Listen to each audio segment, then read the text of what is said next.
Wouh. Bon, bah, bonjour et bienvenue à tous. Tout le monde fait du Spring Boot ici? Oui? Oui? D'accord, bah, ça tombe bien. Donc, bienvenue à cette session sur migrer à Spring Boot 2 quand on a une vraie application, donc pas un petit Hello World. Donc déjà, je vais me présenter. Je suis Julien Dubois, donc je suis le créateur de Gipster et encore le principal développeur. Je suis connu dans le monde Spring. J'ai écrit un livre sur Spring il y a un peu plus de 10 ans. J'ai bossé dans la boîte qui fait Spring. Et aujourd'hui, bon, on va aussi un peu parler de Gipster. On va voir ce que c'est par rapport à Spring Boot. À côté de ça, je travaille chez Hippon Technologies. On est une SS2I française. On est sponsor de Devoxx depuis le début, depuis 7 ans. On a un stand. Donc si vous voulez venir nous voir, on a des livres sur Gipster d'ailleurs à donner. Voilà, et vous pouvez me suivre et réagir au talk sur Twitter avec @Julien Dubois. Juste un tout petit mot sur Gipster, après j'en parle plus, c'est juste pour expliquer un petit peu le contexte. Donc Gipster utilise Spring Boot depuis alors les débuts de Spring Boot, depuis 2014. C'est Josh Long qui m'avait fait la démo dans un café à Paris, et tout de suite on a migré. Et donc Gipster aujourd'hui génère côté serveur une application basée sur Spring Boot, donc on est très dépendant de Spring Boot. Et c'est une application Spring Boot qui est customisée, donc on rajoute un certain nombre de choses, de la sécurité, de la gestion des erreurs, du déploiement, du monitoring, etc. Donc nous, on génère des applications Spring Boot assez complexes, justement non triviales, et Gipster est utilisé pour générer des applications, c'est un générateur d'applications. On génère à la fois, alors ça peut être d'applications, alors je mettais monolithe, c'est même plus simple que ça, on peut faire des microservices extrêmement simples, jusqu'à des architectures complètes, avec différents serveurs, un registry, une gateway, etc. Donc on fait vraiment tout le scope des applications Spring Boot. Et là, l'idée, c'est de faire une retour d'expérience sur notre migration sur Spring Boot 2. Vous vous doutez bien que, vu notre métier, on a suivi les montées de version de Spring Boot. Et cette session, on va essayer de faire ça sur une application, je dirais, normale. Alors normale, c'est en gros l'application Gipster de base, ni trop simple, ni non plus over compliqué. Il faut essayer d'avoir un milieu, on va dire, à la fois réaliste, mais pas non plus trop compliqué, parce qu'on n'a que 30 minutes. Sur Gipster, la migration, elle a duré environ 4 mois. Après, rassurez-vous, ce n'est pas ce qui va vous arriver. Nous, on est très particulier, on est une équipe qui n'est pas à temps plein, il y a aussi de l'open source, beaucoup de gens travaillent sur leur temps libre quand ils ont envie. J'estime, alors c'est une estimation très personnelle, environ 4 semaines hommes de travail réel. Après, il faut bien voir que c'est open source, il y a des tas de gens qui font des pull requests, qui nous donnent leur code, je ne sais pas du tout le temps qu'ils ont passé. Il faut voir aussi que nous, on a dans l'équipe Gipster, on a des gens assez particuliers. Juste une anecdote, parce que c'est ce qui est arrivé hier. On a une migration vers OAuth2 dont on va parler tout à l'heure. Elle est réalisée par Matrayable, qui est très très connu dans le monde Java et OAuth2 pour son expertise. Matrayable avait en plus d'un problème, il se fait aider par l'équipe de Spring Security. Donc nous, on a accès à des gens que, on va dire, les gens normaux n'ont pas accès. Donc nous, on a une facilité que tout le monde n'a pas. C'est pour ça que ce n'est pas totalement réaliste quand je dis 4 semaines hommes. Il y a une chose, je dis dès le début qu'on n'a pas faite, c'est la migration vers Micrometer. On va en parler à la fin, on verra pourquoi on ne l'a pas fait. Je dirais tout compris, et c'est ce qu'on va essayer de voir là, une migration pour un projet normal, moi j'estime que c'est environ 2 semaines. On va voir, il y a pas mal de choses qui vont vous embêter. C'est pas évident, c'est pas trivial. Après, c'est pas non plus la fin du monde, c'est pas non plus une montagne qu'on ne pourra pas gravir. Je vais bien commencer par des chiffres. Donc en fait, j'ai généré 2 applis, donc une avec Gipster 4 qui est basé sur Spring Boot 1.5 et une avec Gipster 5 qui est basée sur Spring Boot 2. Et j'ai fait les métriques un peu classiques, le temps de démarrage, la taille de la mémoire, la taille de l'appli et le nombre de lignes de code Java. J'ai mis des petites astérix à chaque fois. En fait, tout ça, c'est un peu faux. On va voir pourquoi. On va détailler chaque point. Mais histoire de dire, comme dès le début, vous n'attendez pas non plus à une révolution en termes d'application générale à la fin. Ça reste du Spring Boot. Ça ne va pas non plus. Cette migration a d'autres intérêts que simplement un gain en, je sais pas, performance brute de démarrage ou nombre de lignes de code.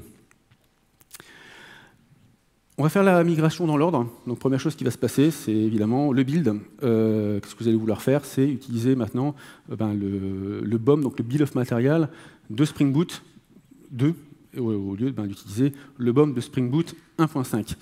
Le souci qu'on a eu sur Gipster est que... Alors, le premier souci qu'on a eu, que vous n'aurez pas, c'est que nous, on était sur des versions snapshot.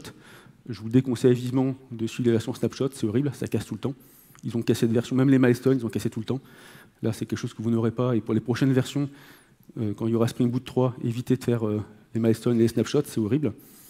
Donc nous, par contre, ce que vous allez avoir, par contre, si vous êtes en Spring Boot 1.5, on utilisait, comme beaucoup de monde, le Spring Platform BOM, donc c'est le Bill of Material officiel de la plateforme Spring, qui est très bien, qui a juste un souci, c'est qu'il vient d'être arrêté il y a 10 jours. Alors, les slides sont récentes. Hein. Et comme il a été arrêté, on devrait être embêté. Donc il y a deux solutions. Soit vous faites du Spring Boot pur, il va falloir migrer sur notre BOM. En fait, celui de Spring Boot n'est pas si mal. Celui de Spring Platform, rajouter des choses, mais ça dépend de ce que vous utilisez, mais a priori, utiliser celui de Spring Boot n'est pas très embêtant. Alors si vous êtes sur Gipster, il n'y a rien à faire, vu que nous on a un BOM intermédiaire, c'est le nôtre qui va faire le tampon. Donc, la première chose qui va se passer, c'est migrer de BOM. Et suite à cette migration, qu'est-ce qui va se passer déjà grâce à Spring Boot 2, vous avez accès à des nouveautés. Alors, première grosse nouveauté intéressante, c'est le JDK. Donc en fait, Spring Boot 1.5 ne supportera pas Java 9 ni Java 10, ni la suite, bien sûr. D'ailleurs, c'est une des principales raisons de migrer, hein, parce que Java 11, qui est la prochaine version long-term support, ne va pas tarder, je crois que c'est en septembre. Donc si vous voulez avoir les nouvelles versions de Java, il va bien falloir migrer en Spring Boot 2. Donc ça, c'est l'un des principaux intérêts quand on démarre. Le gain de démarrage, en tout cas moi sur mon poste, il était d'environ 10%. Alors je vais juste, pour les gens qui ont déjà un peu testé, sur Spring 2.0.0, j'étais pas mal plus lent, j'étais 20% plus lent qu'en Spring Boot 1.5. Ils ont sorti une nouvelle version, la 2.0.1, où les paires sont à peu près équivalentes. Simplement, pourquoi je gagne 10%? Je reviens juste en arrière. En fait, comme j'ai le JDK 10, ça va plus vite et je démarre plus vite. Donc en fait, ce n'est pas vraiment un gain sur Spring Boot, c'est grâce à Spring Boot, vous avez accès au JDK 10, et donc vous pouvez avoir un gain de perf. Donc ça, c'est sympa. Il y a les avantages de Java 10, nouvelles fonctionnalités, etc. C'est une migration que de toute manière, il faudra faire. Après, alors nous, juste pour Gipster, on ne l'a pas fait, et je pense que vous aurez peut-être les mêmes problèmes que nous, simplement parce qu'en termes d'image Docker, en JDK 8, on avait accès à une image Docker qui était basée sur Alpine Linux, qui est très légère, et en JDK 10, ce n'est pas le cas, elle est beaucoup plus grosse. Donc nous, on préfère gagner 200 mégas et perdre la seconde de démarrage. La seconde de démarrage, c'est pas si grave. Donc c'est le choix qu'on a fait. Après, ça c'est chacun libre là-dessus. En parlant de Java 10, on se rend compte aussi qu'on ouvre la porte à plein d'autres choses. En fait, quand on migre en Spring Boot 2, on ne migre pas que à Spring Boot 2, on migre à un certain nombre de librairies tierces, de dépendances, tout va monter de version. Donc ça, c'est une bonne chose. Après, ces librairies sont responsables aussi de pas mal d'évolutions. La première chose, c'est l'augmentation de la taille du build. Vous voyez tout à l'heure, j'ai gagné quelques mégaoctets. Alors, il y a une partie qui est due à Spring Boot, on va le voir après, c'est Spring Wave Flux, etc. Il y a des nouveautés. Après, c'est aussi les autres librairies qui montent de version, donc qui prennent un peu plus de taille, et qui amènent leur lot de soucis. Alors, j'en ai cité deux, après ça dépend de vos use cases. EHK, la nouvelle version, utilise la nouvelle API DateTime Java 8. On parlait de Java 10, c'est pas mal de passer à Java 8 déjà. Donc ça, c'est une bonne nouvelle. Une mauvaise nouvelle pour avoir l'autre côté. Elasticsearch, avant, il fonctionnait en mode embedded, c'était très pratique, tout le monde adorait. Avec Spring Boot 2, monde de version d'Elasticsearch, la nouvelle version ne supporte plus le mode embedded. Donc ça, c'est embêtant. Donc il faut le faire tourner dans un Docker à côté. Alors voilà, ça c'est plutôt une mauvaise nouvelle. Donc ça va dépendre un peu des librairies que vous utilisez. On voit là sur ces deux exemples, ce n'est pas des migrations très compliquées. Donc ça, c'est un travail de routine plutôt simple. Ce n'est pas ça qui va vous embêter. Il y a une librairie qui change et qui peut peut-être vraiment vous embêter. Moi, c'est plus un doute, pour ça que je l'ai mis. Donc pour ceux qui connaissent bien Spring, avant, quand on utilisait des interfaces, on utilisait des proxys JDK, quelque chose qui arrivait avec le JDK 1.3. Et c'était ça par défaut dans Spring, quand on avait une interface. Si vous ne faisiez pas d'interface, vous étiez déjà avec glib. Là, aujourd'hui, on affirme le fait que plus personne n'utilise d'interface quand on fait des bin Spring. Je ne sais pas s'il y a des gens parmi vous qui font encore ça. Il y a des gens qui font des interfaces avec des bin Spring ici? Non? Si, oui, il y a du monde. Non, en gros, c'est un petit peu, c'est pas très utile, on va dire aujourd'hui. Ça fait longtemps que beaucoup de gens n'en font plus. Après, c'est un choix. Ce qui se passe, c'est de toute manière, ça va passer à glib. Donc, vous soyez, on va dire, en proxy JDK, enfin avec une interface ou sans interface, vous aurez la même chose à la fin. Donc, autant plus faire d'interface, qu'on n'y gagne plus rien. Oui, a priori, ça ne pose pas de bug. Nous, il y a eu une fois, il y a un bug sur lequel on a un doute. Voilà, je préfère le dire. Ça peut poser problème. Si vous avez des problèmes de proxy, méfiez-vous. Là, on va commencer à arriver dans les trucs vraiment embêtants. C'est c'est plus les librairies tierces, on arrive vraiment sur Spring Boot lui-même. Spring Boot, première chose qui va vous arriver après quand vous allez vouloir le démarrer, c'est la migration YAML. Donc toute votre conf Spring Boot, enfin une partie de la configuration Spring Boot a évolué. Il y a plein de propriétés qui changent, alors avec raison, hein, évidemment. Le problème, c'est que quand vous avez une grosse configuration, il y a plein de choses à étudier en dev, en prod, etc. Il peut y avoir des failles de sécurité, il peut y avoir un certain nombre de problèmes. Donc il faut tout étudier. Donc, je mettais 1 ou 2 jours, ça dépend évidemment de ce que vous faites. Moi, franchement, ça m'a pris un peu de temps, parce qu'on est des gros utilisateurs, on va dire, de la configuration Spring Boot, on en a un peu partout. Il y a une bonne nouvelle, parce que nous, on ne l'avait pas à l'époque. Donc Pivotal vient de réaliser un projet qui s'appelle Spring Boot Properties Migrator. Donc lui, il va vous permettre de migrer automatiquement et vous aider à la migration. Donc du coup, moi, je l'ai fait à la main, je ne l'ai pas utilisé, mais utilisez-le si, parce qu'aujourd'hui, c'est disponible. Sinon, l'autre solution, je peux quand même vous dire ce que j'ai fait.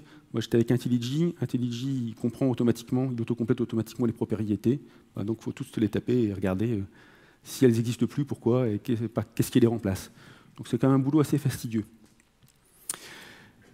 Et la principale, d'ailleurs, l'un des principaux trucs qui vont être modifiés, c'est Spring Boot Actuator. Je pense que si vous faites du Spring Boot, vous faites forcément du Actuator, parce que c'est grâce à Actuator que vous pouvez monitorer votre application. C'est une bonne pratique, hein, c'est quand on suit les 12 facteurs, c'est ce qui est recommandé. Donc nous, sur Gipster, c'est ce qu'on fait depuis le début, et je pense que la plupart des gens qui font du Spring Boot utilisent forcément Spring Boot Actuator. Ce qui nous a posé un gros problème dessus. Alors, la configuration YAML un petit peu, mais surtout les formats JSON renvoyés. En fait, ils ont modifié les formats JSON. Et comme on n'a pas de schéma aujourd'hui, hein, en JSON, c'est super cool. Le problème, c'est que la structure renvoyée n'est plus la même qu'avant. Donc forcément, il faut tout réadapter. Alors, je pars du principe que si vous utilisez Actuator, c'est pour exposer évidemment vos métriques, je sais pas, l'état de santé de vos serveurs, par exemple, et que si vous faites ça, vous avez quelque chose derrière qui va les lire, sinon ça ne sert à rien. Et c'est cette chose-là qui va lire votre configuration qu'il va falloir redévelopper. Donc nous, sur Gipster, on a un certain nombre d'applications qui sont basées soit sur Angular, soit sur React pour afficher, on va dire, des pages de monitoring de votre application. Il a fallu qu'on les redéveloppe. Donc ça prend un peu de temps. Alors nous, ça nous a pris une bonne semaine parce qu'on a du Angular, on a du React, on a des choses compliquées, où ça dépend évidemment de la complexité de ce que vous avez. C'est pas non plus une migration horrible, hein, c'est juste des formats JSON qui ont un peu bougé. C'est pas non plus la fin du monde. Je pense que pour quelqu'un de normal, c'est beaucoup plus court qu'une semaine. Je vais commencer à rentrer maintenant dans les... Alors, c'est des projets Spring, on va dire, qui viennent en complément de Spring Boot, mais que vous allez forcément utiliser. Le premier, c'est Spring Data. Donc Spring Data, c'est pour accéder à vos bases de données SQL ou NoSQL. C'est super, tout le monde l'utilise aujourd'hui. Simplement, ils ont changé leur API. Donc ça, en termes de migration, pareil, ça va vous embêter. Simplement, votre code ne va plus compiler. Donc c'est pas comme tout à l'heure où on peut à la rigueur un peu bidouiller, ou c'est pas grave si ça marche pas. Là, ça ne compile pas. Donc vous allez vite le voir si vous avez un souci. La première chose, ils sont passés en optional. Pareil, c'est Java 8. Pareil, on évolue, hein, donc c'est normal de passer à Java 8. Ça, c'est une très bonne chose. Le seul souci qu'on a eu, c'est qu'on a certaines librairies qu'on utilisait, en particulier, on avait une vieille version de MapStruct qui, elle, ne supportait pas les optionals. Si vous avez ça, c'est très embêtant, parce que Spring Data vous renvoie un optional, Spring MVCRS devant, il attend un optional, et si au milieu, vous ne pouvez pas en avoir, qu'est-ce que vous faites? Vous mappez l'optional sur un vrai objet, vous le wrappez, vous le mettez dans votre librairie, puis quand ça ressort, hop, vous le remettez en optional. Donc c'est juste horrible. C'est super embêtant et horrible. Ceci, nous, sur Gipster, on n'a plus le problème. Aujourd'hui, tout le monde est monté de version. Donc, en espérant que vous soyez dans ce cas-là, vous n'aurez pas beaucoup de soucis. Ce que vous aurez par contre forcément, c'est qu'il y a un changement d'API. Alors, sur les find one, aussi sur les delete, je n'allais pas vous faire un dictionnaire, de toute manière. À nouveau, vous le verrez rapidement, c'est juste le code ne va pas compiler. Donc là, le souci, c'est que probablement, ça vous en avez partout dans votre code. Des fan one ou des delete, vous en avez certainement un peu partout dans le code. Donc il va falloir tout refactorer par les nouvelles méthodes. C'est fastidieux, mais ce n'est pas long non plus. Hein. Enfin, je suppose que vous n'avez pas non plus des milliers. Moi, j'aurais préféré qu'ils fassent une couche d'abstraction et qu'ils mettent des prequetted, qu'au moins ça compile et qu'on puisse migrer. Pivotal ne l'a pas fait. Il y a beaucoup de gens, j'ai vu sur Internet, qui proposent de le faire. Ils disent, nous, on a fait donc une petite couche d'abstraction, comme ça, vous voyez, les deux API marchent. Finalement, ça ne me paraît effectivement pas une bonne idée, parce que vous allez vouloir migrer un jour ou un autre, autant le faire maintenant, parce que dans un an, ça va être encore pire. En fait, vous accumulez de la dette technique sans raison. Ce n'est pas une migration si méchante, donc autant la faire maintenant. Et pareil, comptez, on va dire, une bonne journée pour tout migrer. Deuxième librairie tierce qui nous embête, enfin qui embête, si vous l'utilisez, c'est Spring Cloud. Donc, si vous faites des microservices, très probablement vous êtes avec Spring Cloud. Nous aujourd'hui sur Gipster, c'est ce qui nous empêche de passer en version finale sur Gipster 5, parce que Spring Cloud n'est pas encore en version release, ils sont encore en milestone, donc ils n'ont pas fini de migrer. Alors je vous disais, vous vous souvenez au début, les milestones, méfiez-vous, ça change d'API, donc voilà, c'est assez embêtant. Ceci dit, la bonne nouvelle, c'est que nous, on a tout testé, on a tout refait avec Spring Cloud, on n'a pas d'impact dans le code, a priori. Le seul problème que vous allez avoir, c'est qu'il faut tout retester. Nous, dans le passé, sur Spring Cloud, on a souvent eu des soucis. Typiquement, ils changent les algorithmes de load balancing, c'est arrivé il n'y a pas si longtemps. Donc l'algorithme de load balancing change. Nous, dans les tests unitaires ou d'intégration, ça ne se voit pas, hein. Et en prod, qu'est-ce qui se passe? On voit que quand il y a un serveur qui tombe, le load balancing ne marche pas, il tape tout le temps sur le serveur qui est tombé et pas sur le serveur qui est en bonne santé. Et ça, il n'y a pas d'autre moyen de le faire que de faire des vrais tests en prod et cracher des serveurs et regarder ce qui se passe. Donc ça, c'est assez coûteux en temps de test. Donc nous, on l'a fait sur Gipster, on a passé pas mal de temps dessus. Vous, ça dépend. Si vous faites des microservices et si vous en avez beaucoup, je pense qu'il y a un temps non négligeable en test pour être sûr que tout marche comme avant. Ça, c'est un petit peu embêtant parce que finalement, vous n'allez rien gagner, mais vous ne pouvez pas migrer une version majeure sans retester ce genre de choses. Et ça, c'est un test qui est forcément long. On va passer maintenant à d'autres librairies tierces, mais plutôt des bonnes nouvelles, hein, parce que là, pour l'instant, on est plutôt sur des choses qui sont plutôt embêtantes. Vous avez vu, là, on migre. Alors, à la rigueur, les optionnels, les nouvelles versions, c'est sympa, mais pour l'instant, c'est plutôt, on a un coût de dev pour un gain qui est pas phénoménal. Là, on va arriver sur des nouveautés qui sont quand même plus excitantes.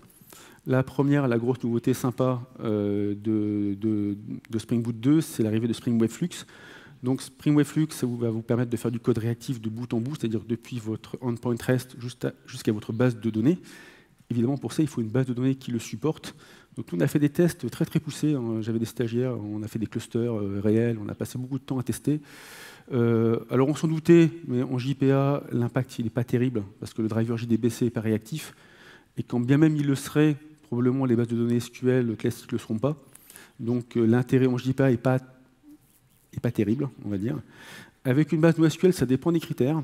Et on a eu en fait des résultats qui n'étaient pas terribles, par exemple sur du MongoDB, si vous n'avez qu'un seul nœud et que vous écrivez beaucoup, parce qu'en fait, il va tout se prendre. En fait, vous avez un serveur Java qui tient mieux la charge, mais comme MongoDB, du coup, s'en prend plus de charge, c'est lui qui s'écroule. Donc en fait, vous écroulez votre base de données et votre serveur Java survit. Vous n'avez pas vraiment gagné grand-chose.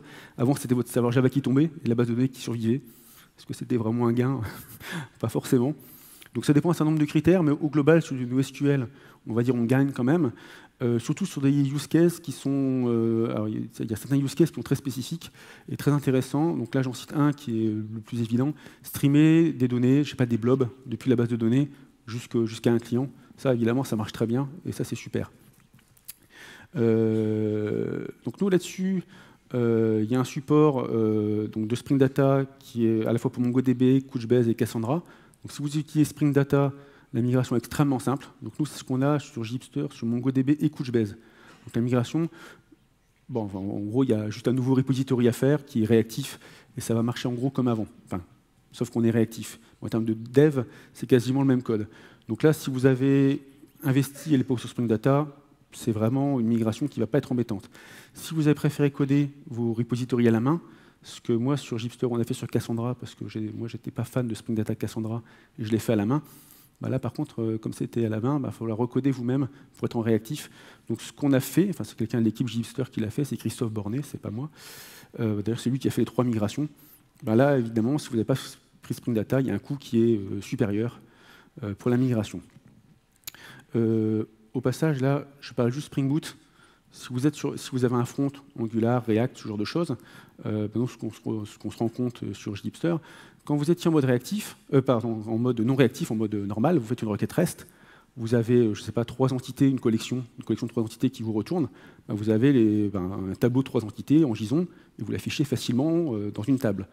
Si vous êtes en réactif, ce n'est pas ce qui se passe. En fait, là, vous allez avoir des événements et quelque chose qui va vous renvoyer vos 3 objets l'un à la suite des autres. Donc, ce n'est plus une collection, c'est quelque chose d'événementiel. Donc, votre code front, il va falloir totalement le modifier. Vous n'avez plus un une array d'objets JSON, c'est des événements qui vous envoient des objets JSON l'un après l'autre. Donc forcément, votre front, il va certainement falloir le modifier. Ça ne va pas être aussi facile sur le front. Donc il y a certainement du travail aussi là-dessus. Deuxième librairie sur laquelle on a des nouveautés qui sont plutôt sympathiques. Alors, Spring Security, donc la première chose, support de la sécurité dans les applications réactives, c'est pour faire le lien avec le slide précédent. Pour ceux qui connaissent bien Spring Security, en mode classique, vous savez, la sécurité, ça passe, c'est dans un thread local, c'est une variable en thread local. Quand on est en réactif, vu que les threads sont mélangés, on va dire, on se doute bien que ça ne va plus marcher. Donc, on fait tout un travail pour que ça fonctionne comme avant. Donc ça, c'est vraiment bien, c'est un très, très gros travail qui a été fait. Vous, à la rigueur, vous avez des notations add-secured qui marchaient, elles marchent toujours. Super. Simplement, sous le capot, il y a eu un très gros travail qui a été fait. Il y a une amélioration, on va dire, dans tout ce qui est OAuth2. Avant, c'était une librairie à part. Maintenant, ça se retrouve intégré dans Spring Security 5. Donc, il y a on va dire un petit travail sur la gestion des dépendances. Après, c'est ce qu'on disait au début sur le build, hein, il n'y a rien d'extraordinaire.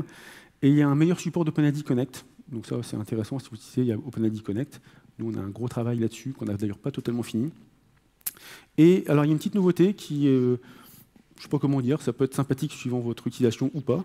Le Bean Authentication Manager, avant, alors je mets doigt, en fait, ce que je mets, ce n'est pas totalement vrai. Si vous ne le générez pas maintenant, si vous ne le créez pas, il va être créé automatiquement pour vous avec un utilisateur par défaut, user, avec un mot de passe auto-généré, et ça va être craché à la console. Donc ça peut être sympa pour tester. Hein. Après, est-ce qu'en prod, vous avez envie de ça? Pas forcément. Et ensuite, probablement, vous allez devoir modifier ça. Nous, c'est ce qu'on fait dans Gipster, donc on l'a remodifié. Et pour juste un petit peu dire l'histoire, quand on l'a modifié, et c'est ma faute d'ailleurs, je me suis trompé, j'ai mal reconfiguré. Et en fait, les annotations add-secured ne fonctionnaient plus. Qu'est-ce qui se passe en fait? Qu'est-ce qui nous est arrivé pendant, je pense, un bon mois? C'est que les add-secured, je pensais qu'ils marchaient, en fait, ils ne marchaient pas. Vous savez, le code passe, vous traversez. En fait, la sécurité n'était pas là, mais comme vous testez juste votre méthode, ben, ça passe. Donc ça passait les tests d'intégration chez nous, c'est super.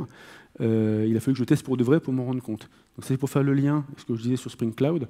Là, on a des changements d'API qui sont quand même importants. C'est facile de se tromper, hein, vous voyez, je me suis trompé. Et quand vous vous trompez, les conséquences elles peuvent être graves. Typiquement, donc peut-être du load balancing qui ne marche plus, peut-être de la sécurité qui ne marche plus. Donc ça force à tout retester. Pour moi, il est là le vrai coût de la migration, en fait. Ce n'est pas que dans les API, c'est surtout dans le test de l'ensemble de ce qu'on avait avant qui fonctionnait bien. Troisième nouveauté qui est, alors pour moi, qui est l'une des grosses nouveautés majeures et alors un peu embêtante.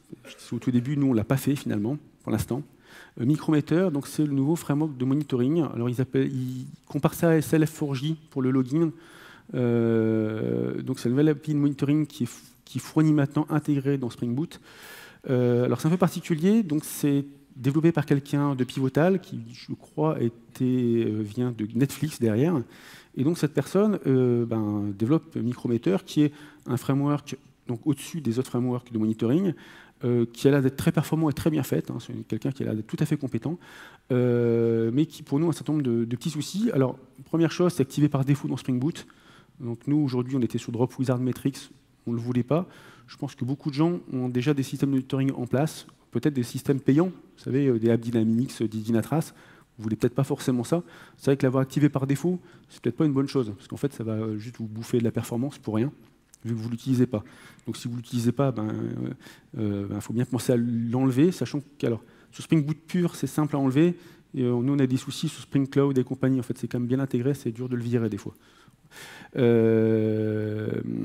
alors, la deuxième chose, c'est que c'est une API qui est différente, on va dire, de ce que nous, on avait avec Drop Wizard Metrics. Nous, on a une API qui aujourd'hui nous envoie des agrégats de monitoring. Donc, on va avoir un JSON avec l'ensemble des données de monitoring à attenter. C'est ça qu'on envoie typiquement dans Elasticsearch pour avoir des stats sur notre application. Micrometer, lui, vous envoie des événements. Vous allez dire, je voudrais avoir le temps maximum de tel binspring. Mais le problème, c'est que si vous voulez tous les temps de tous les binspring, il va falloir faire des centaines d'appels, ce qui n'est pas possible.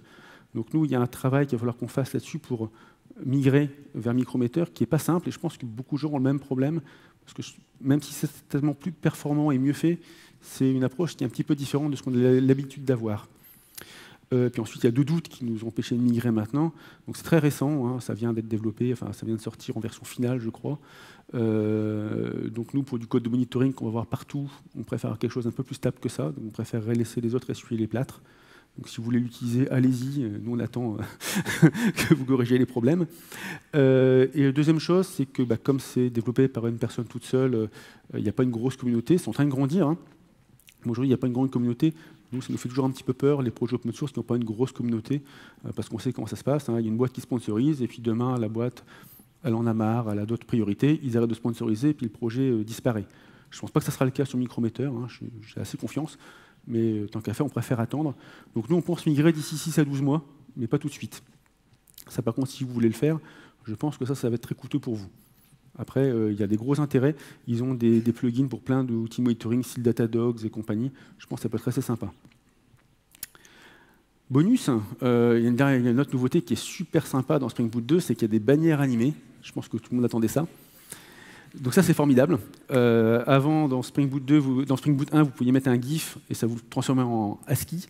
Maintenant, vous pouvez mettre un GIF animé et ça vous fait un truc qui bouge dans la console.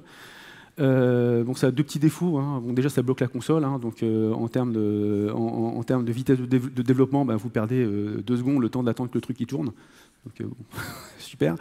Et puis le deuxième truc, c'est si vous avez un serveur d'intégration continue, en fait, ça a tendance à loguer toutes les frames. Donc vous pourrissez aussi votre intégration continue. Mais vous vous êtes bien amusé. C'est pour ça que je mettais, si vous en êtes là, si vous avez trop de temps libre, hein, faites plutôt Micrometer ou Spring Wave Flux, il y a autre chose à faire. Mais bon, c'est sympa, ça amuse les gens. Pourquoi pas. Par rapport à tout ce qu'on a vu, en fait, il y a beaucoup de positifs hein, dans Spring Boot 2. On a vu qu'il y a un nettoyage du code, les optionals, ce genre de choses. Ça, c'est très bienvenu. Il y a des upgrades de librairies à peu près partout. Donc ça aussi, c'est forcément très bienvenu. Il y a des nouvelles fonctionnalités très intéressantes pour le futur, on va dire. Alors, Spring Wave Flux, on voyait, c'est des use cases spécifiques, mais si vous les avez, c'est très intéressant. Micrometer, probablement d'ici 6 à 12 mois, ça va être très bien. Donc il y a quand même beaucoup de fonctionnalités intéressantes. Après, sur l'immédiat, il n'y a pas un gain formidable. En plus, vous vous souvenez de mon tableau du début, on ne gagne pas vraiment en temps de démarrage, en ligne de code. Ce n'est pas non plus la folie. Donc finalement, il y a du moins positif, c'est-à-dire qu'on va avoir un coût élevé pour aujourd'hui pas gagner grand-chose. Donc ça, c'est un petit peu embêtant. Après, c'est un petit peu ma conclusion. Qu'est-ce qui se passe? C'est que c'est un projet open source, il va monter de version tout le temps. Gipster, nous, on a la même problématique, on monte de version. Et étant de l'open source, les gens sont toujours beaucoup moins motivés pour faire de la maintenance des versions de maintenance des projets open source. Donc aujourd'hui, si vous voulez des corrections de bugs, il y a eu dans Spring Boot récemment, je crois qu'il y a eu 4 alertes de sécurité, vous savez, des CVE, qui étaient vraiment sérieuses, qui impactaient d'ailleurs aussi Gipster. Donc forcément, les corrections de bugs de sécurité, ils sont faits plus rapidement sur la version actuelle que sur la vieille version. Et plus ça va aller, plus ça va être le cas. Idem, vous voudrez migrer sur le JDK 11 quand ça va sortir, donc je crois que c'est en septembre. Rester sur Spring Boot 1.5, vous vous rendez bien compte que sur le long terme, ça ne va juste pas être possible. En termes de sécurité, en termes de nouveauté, il va juste falloir migrer. Donc pour moi, c'est une migration qui est plus dans la raison que dans la passion. Parce que monter de version librairie, c'est jamais passionnant. Mais juste, il faut le faire. Voilà. Si ça vous intéresse, ce que j'ai dit tout à l'heure sur Gipster, vous avez dans vos sacs, je fais une petite pub, un masque Gipster avec derrière de la pub pour notre conférence. On fait une conférence sur Gipster le 21 juin à Paris, 60 €, donc c'est quand même beaucoup moins cher que Devox. Et donc voilà, si ça vous intéresse, évidemment, vous êtes les bienvenus. Voilà, il reste 2 minutes, on est au taquet. Est-ce que quelqu'un a des questions? Oui, ah ben voilà. Je me suis dit des interfaces. Est-ce que vous avez été impacté sur la version du cloud qui est sortie? Oui. Est-ce que vous avez été impacté par le fait qu'il y ait plus de full dans qui a été remplacé par Spring Gateway? Ah, alors bonne question, parce que pour le coup, alors je répète pour la sono. Donc dans Spring Cloud, donc on est toujours en version Milestone. C'est vrai que maintenant il y a Spring Gateway qui arrive, qui est on va dire un concurrent de Joule. Donc nous on a notre propre gateway sur Gipster qui est basé sur Joule. Donc on se retrouve avec 2 gateways. Donc nous on n'est pas impacté vu qu'on a déjà notre gateway, qu'elle continue de marcher et voilà. Après c'est qu'il y a une nouvelle gateway qui arrive que franchement je n'ai pas regardé. Donc nous, pas d'impact. Aujourd'hui, je ne sais pas ce que ça va devenir. Alors, il y a une discussion intéressante à avoir d'ailleurs sur les gateways sur le long terme. En fait, Zool, la version 2 qui doit être open sourcée un jour par Netflix, elle n'arrive pas. On a le même problème sur Eureka. Eureka 2, on l'attend depuis je ne sais combien d'années, il n'arrive pas. Donc nous, on est sur quelque chose avec Gipster en microservice qui est aujourd'hui très stable. C'est quand même du Netflix. On a des tonnes de gens en production avec. Donc on est très content. Par contre, on se doute bien que pareil, d'ici, on va dire 2 ans, sur des versions qui stagnent, ce n'est pas une bonne chose. Donc il y a un jour, il va falloir migrer. Nous, on essaie d'être peu dépendant de ça. Alors, je vais plutôt prendre sur Eureka. On supporte aujourd'hui Consul également. Il y a un travail là qui va être fait pour supporter Istio pour la partie, on va dire, load balancing. Pour la gateway, on va faire la même chose. Alors on a déjà un peu ça, on a un support de trafic aussi.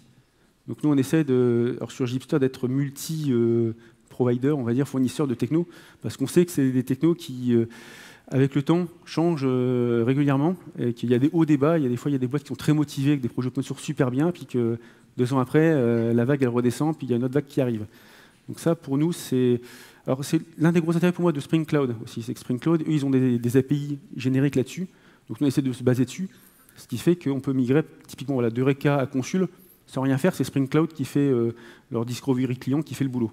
Donc nous, c'est le gros intérêt de ce type de techno. Du coup, on a peu d'impact. Après, sur le long terme, effectivement, je pense qu'il y aura des impacts. Hein. Je sais pas, il y a beaucoup de gens ici qui font du Eureka, enfin toute la stack Netflix. Oui, ah oui, d'accord. En fait, il y a pas mal de monde, en fait, quasiment tout le monde. Écoutez, nous on fait pareil. Non, après, c'est la plus stable et c'est la plus connue du moment.